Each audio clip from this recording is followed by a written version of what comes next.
आता हे नवीन बेंच केला आहे, ह्याला बॅटरी पण कळते. या काट्याचं कॅलिब्रेशन करायला पहिला पासवर्ड काटा इनिशियल मोडला ठेवायचा, नंतर पासवर्ड टाकायचा 8620 आणि टेअर दाबायचा. तो 0 येईल की आलेल इथं 1 दाबून टेअर बटन दाबायचं. हे पहिला काउंट शेवलून इनिशियल डायरेक्ट 2 नंबरला जाते.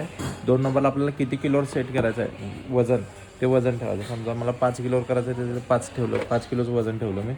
परत टेअर दाबलं. टेअर दाबला होता, हे किती किलोचं वजन आहे हे त्याला सांगायचं. आता 5 किलोचं वजन आहे म्हणून मी तिथं 5 किलो 5000 केलं.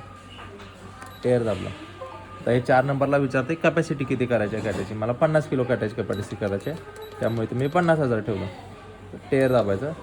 आता हे आहे ते डेसिमल पॉईंट आहे, किती नंबरचा डिजिट लागला पाहिजे त्याच्यात, म्हणजे पॉईंटनंतर किती झिरो पाहिजेत. मला पॉईंटनंतर 3 झिरो पाहिजे म्हणून मी ते 3 ठेवलं. टेअर दाबलं. परत हे 6 नंबरला विचारतं ॲक्युरेसी. ॲक्युरेसी मी 10 ठेवले तर तुम्ही 5 पण ठेवू शकता. मी तर पहिला 5 ठेवून बघतो. 5 ठेवला आणि टेअर दाबला. काटा सेट झाला. 5 किलो ॲक्युरेसी पण आले त्याला. ओके.